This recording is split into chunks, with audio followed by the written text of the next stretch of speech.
wanted to play. So with that, we were capped out. We were looking at a team that would have been in the luxury tax by 15 million next season, with not many ways to improve. So it was our decision to do a dramatic shakeup where our goal was to make multiple deals, to balance the roster, to create numerous tools and exceptions, and severely pad our cap in order to transact moving forward. So that started with our deal with the Clippers, where that was an important one for us. We were able to acquire a young player we really like in Keon Johnson, get 2 quality veterans with Justice Winslow, Eric Bledsoe, and also picked up a second-round pick. The deal was important for us because it got us out of the luxury tax this year, which completely reset our repeater clock, meaning we won't go back in, even if we're in the tax in future seasons, until at least 2025. And the deal also gave us a bunch of leverage in the next deals that we needed to make, where teams would no longer hold getting us out of the luxury tax as part of the negotiation. So that was a good deal for us. Next deal, we quickly pivoted to New Orleans, where we made a big trade with them. Got a player we really like in Josh Hart.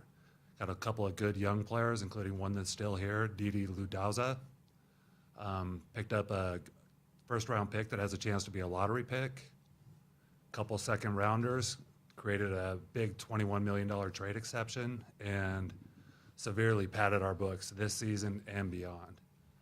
The next day we did a trade with Utah, where we acquired Joe Ingles, who's a player that we really like and we value his bird rights. And we also acquired Elijah Hughes, a nice young prospect, and furthermore got another second-round pick. The deal also got $5 million off our books next season, which was a goal of ours and a prevailing theme throughout our trades.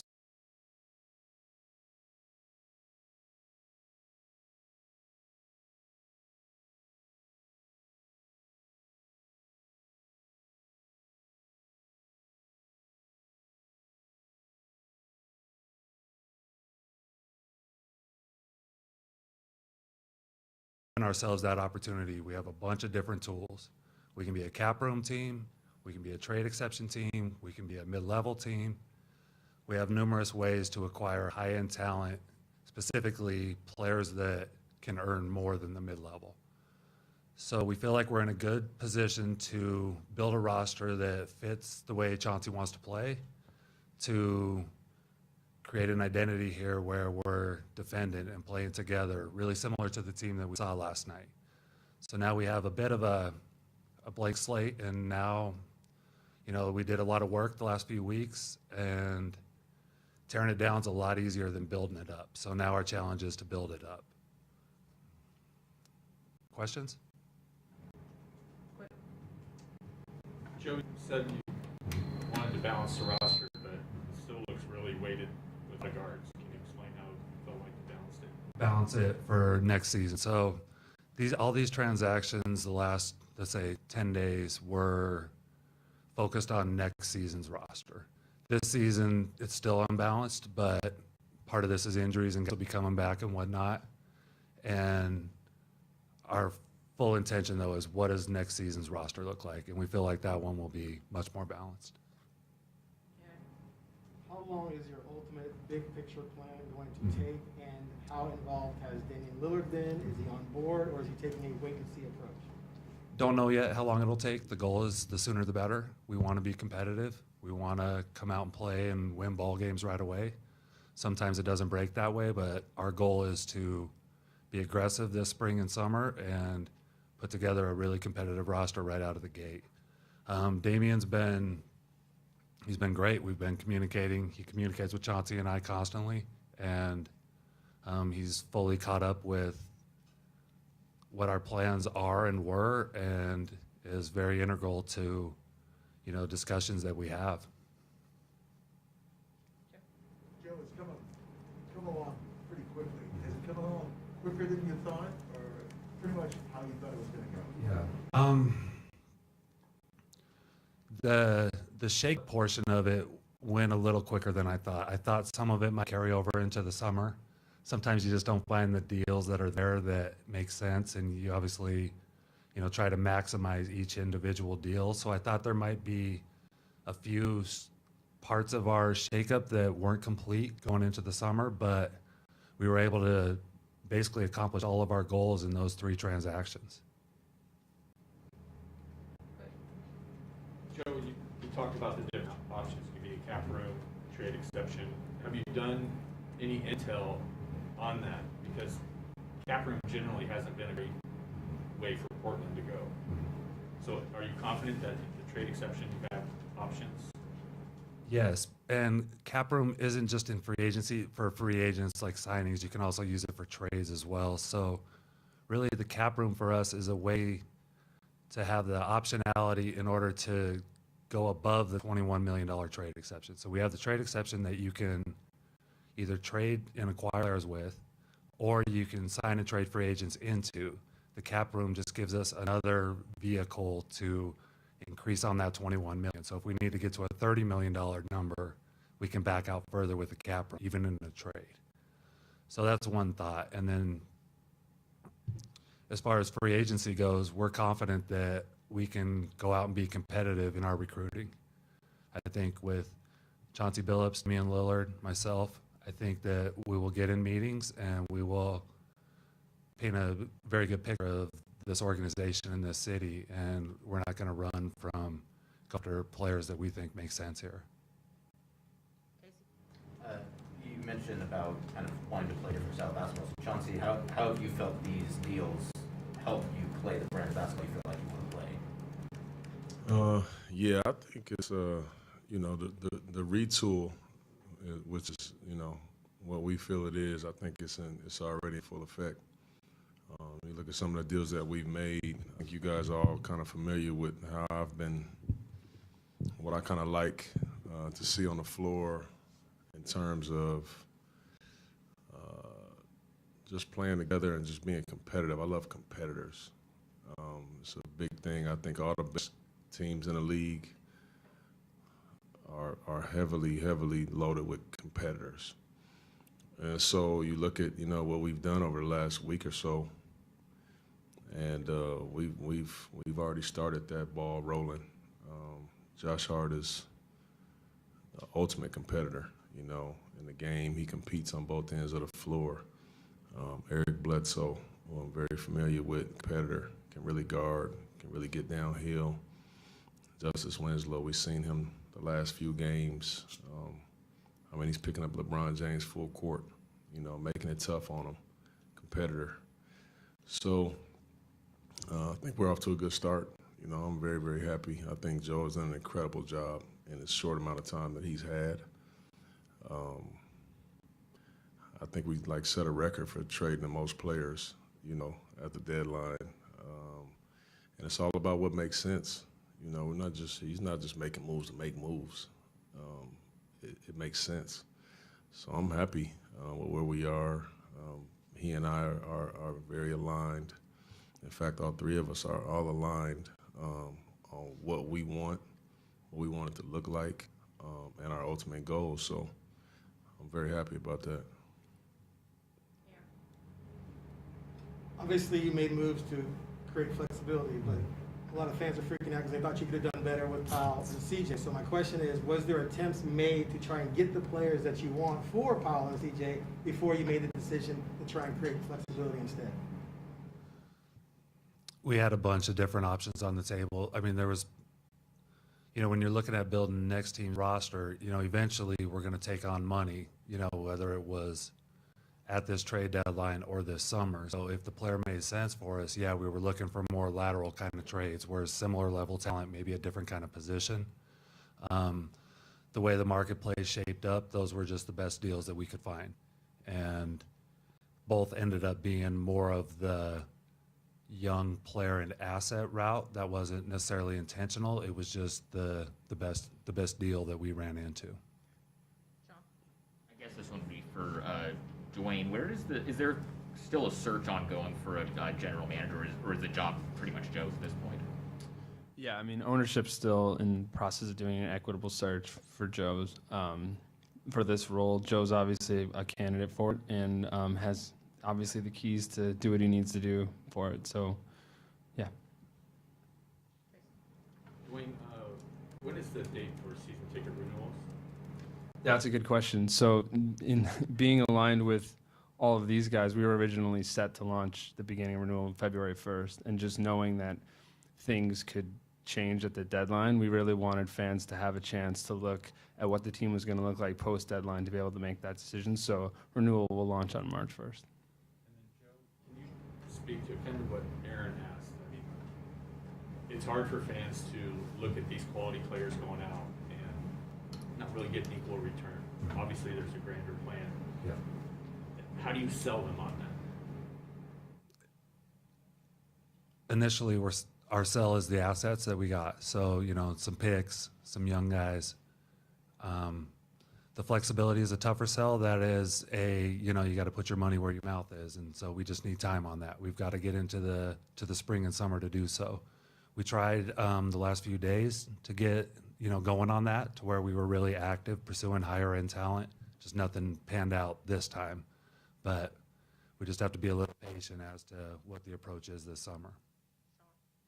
Joe, is the plan to keep Eric Bledsoe for the rest of the season to maybe do something with that non-guaranteed salary of draft night, or is it a buyout a possibility there? The plan is to keep Eric Bledsoe through the season. Yes. And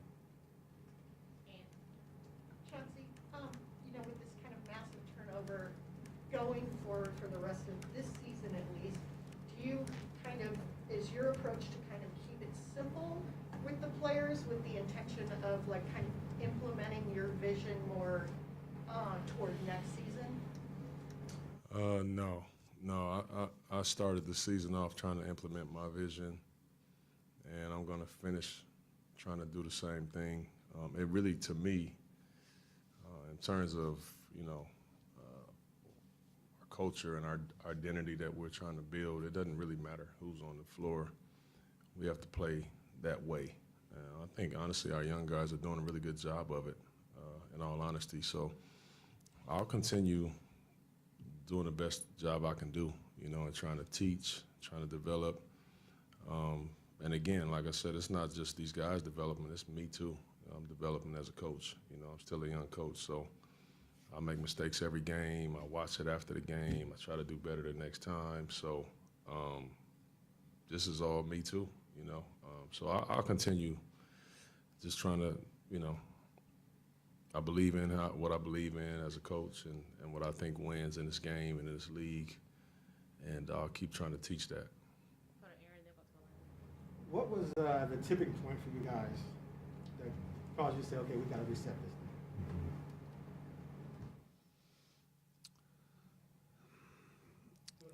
December, Dame's injury.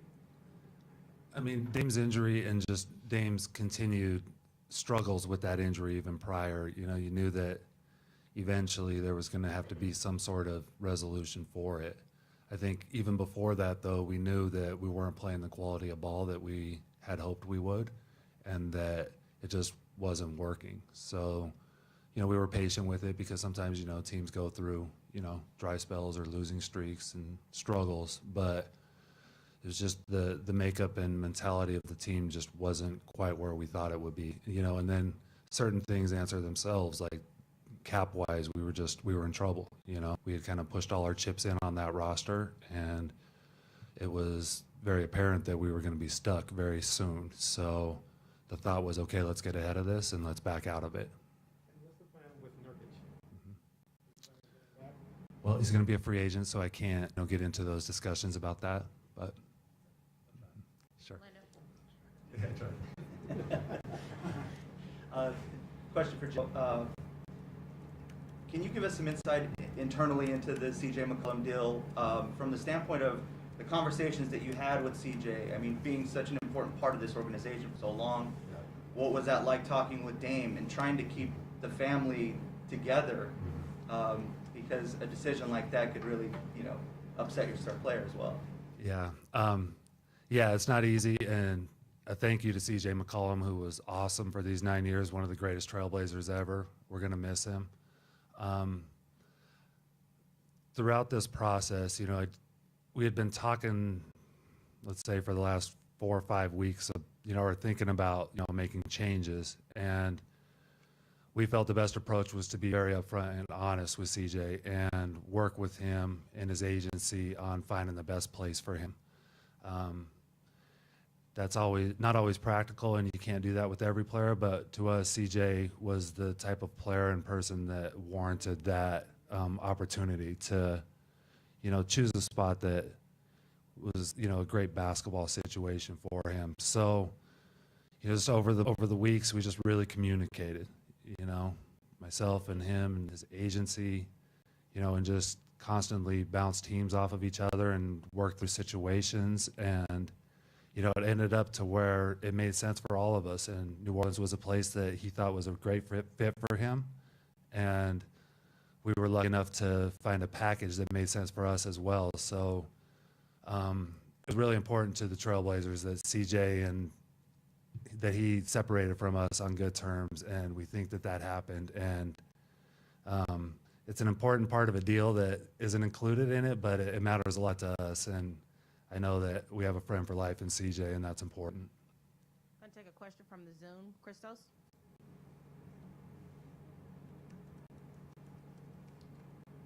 Hello to everyone. Question for Mr. Cronin.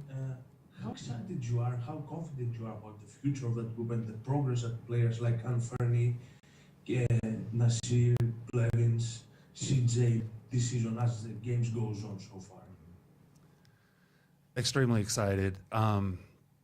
We think our future is very bright. We think, we have a elite player in Damian Lillard, and we have some really high-end young players. Anthony Simon's emergence this season made it clearer to us that we had to, clear a runway for him. We had to increase our cap flexibility, and we also had to give him every opportunity possible to thrive on the basketball floor. Nasir Little was terrific before getting injured, and we're, really encouraged by his growth and think he's going to be an excellent NBA player. We have a lot of young guys that are playing well right now. CJ Ellaby, Dennis Smith, Trenton Watford, Greg Brown, a lot of good young players that, to Chauncey's credit, he's really empowered them. And, I told Chauncey 3 weeks into the job that I've never seen him I've never seen a coach empower young players like he does. And I think that's showing now with the growth of all these, 21, 22, 23-year-olds, and in Greg's case, 20-year-old. And we have another young one, Keon Johnson, and I expect, he'll get similar empowerment, and I know we'll get the best out of him and develop him the best we can. Sean? Joe, Dane has his reevaluation coming up in a few weeks, and I know the line has kind of been that you guys are going to evaluate and see where the team is at as well as where he's at physically. But just given everything you guys have done this week, would you say the most likely scenario is Dane doesn't play again this season? I would say it's the most likely, yes. Physically, just an update on Damian. He's doing really well. He's on track with all of his rehab. We're about already 4 weeks out from surgery, so he's doing well and starting to do a lot of cardio stuff, and I think you've seen he's been shooting a little bit, so he's doing well. Part of this, too, for Damian was just the mental break as well, and I think that's an important one, especially after, the load he's carried the last 9 years, specifically the last 3 years with these seasons running together. We want to make sure he's got the mental recovery necessary as well. So we're going to take it super duper slow with Damian and make sure he's ready with next year certainly in mind. Joe? Chauncey, you was talking about how much you empower the players. How much have you enjoyed seeing the progress of the team, and how much do you enjoy working with the players in that regard? Yeah, I just love it. It's one of the reasons why I got into coaching. It's because I love to teach and I love to compete, 2 things. And I could just remember being a young player, in the league and really not feeling the love, just kind of being left on that island a little bit to figure it out. And so one of the things I said when I become a coach is I'm never going to let those young guys feel that way because you just never know what you have, until you actually, show up for them And then two, you know, sometimes they get an opportunity to play. I mean, in the perfect world, you know, we have a healthy roster this year, and we're having a great year. Some of those guys, y'all might not have seen play that much, you know. I still would have been treating them the same way, you know. It just would have been on the practice court, you know, for the most part. But, you know, it's crazy how things kind of shake out.